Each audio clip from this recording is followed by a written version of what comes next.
For years, people have been wondering just what goes on in jellyfish society.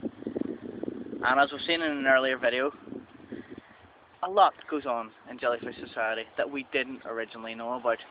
But new shit has come to light, and we're exploring that new shit now with Dr. Professor Lizzie Brown, Esquire. And she is going to explain the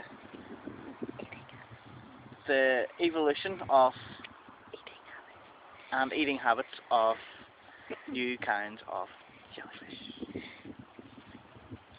Over to Liz. Oh, so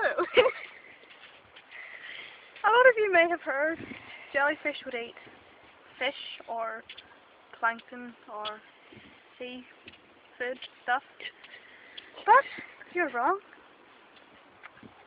It has come to my knowledge that jellyfish eat livestock, and I'm going to show you how it's done.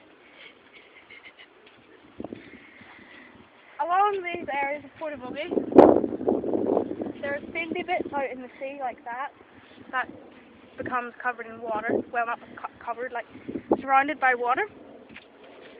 And up along these bits, farmers would put their livestock out in the field, thinking they're safe, going to have a nice wee sea view going to sleep, nice wee romantic meals for the man and woman cows and that. And then the next day, he comes out and there's like hardly any animals there. And he's like, "What's going on here?" Hereby, what happened to my horses? What happened, right? In the field, this would be a wee field, right? That can just be like a wee thing, a wee speak for it, right?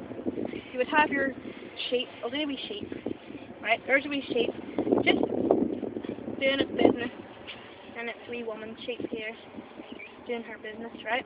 Munching on the grass and shit. There'd be some rocks here, this would be the water. Now this only would usually happen with water jellyfish. Land jellyfish are different. Have to video more evidence of them to put together a case.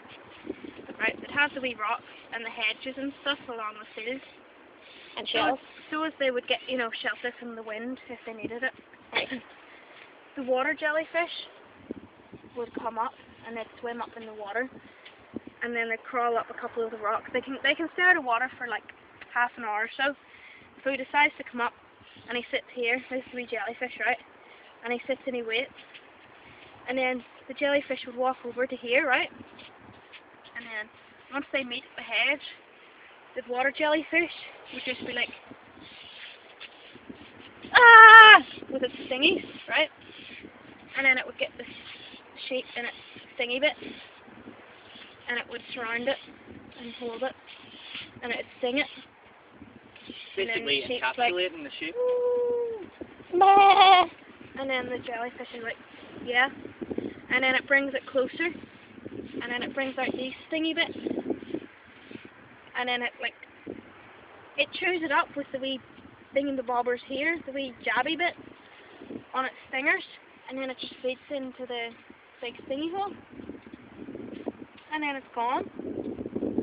And then the wee wife sheep will be like crying. Because like she ate my husband. People have wanted this for years. I think that's what's so amazing about this, because people thought the jellyfish just stayed on this side in the water. People thought that was just their territory. Sometimes you get one washing up on the beach and that would be it. But all this new shit has come to light, and that's fascinating. That really However, is fascinating. Once it met the sheep, it obviously goes back into the water to digest it, right? But there is sometimes whenever, the way you would get those wee sheep and they'd just be lying in the field, they'd be like, "I'm tired," or "I'm a retarded sheep." It's because the jellyfish actually race it. They're known to do these things now as well. If they go to eat it and decide, that doesn't taste nice, they're just like, "I'm going to race you instead," just to be back into the gutter. And that's why sometimes whenever you get food that doesn't taste that nice, that's pretty much why it had a bad life. Don't know what you can get out there. Thank you very much, Dr. Lizzie Brown. Okay. And we'll try and do more research. Yep. and hopefully we'll find out more. Get more I mean, I'm footage. fascinated by the idea of the octopus crossing species. Yeah, with the jellyfish. It's like almost like a cross-pollination. And then whenever we get the jelly pie, then I go with the fish and Yeah. I'd love to see some underwater that's it. footage. I would. Yeah. Maybe see maybe next year we'll get out and we'll get the cameras out and we'll get underneath there. We'll have a look for ourselves. Sounds like a plan. That's great. Well, thank you very much for watching.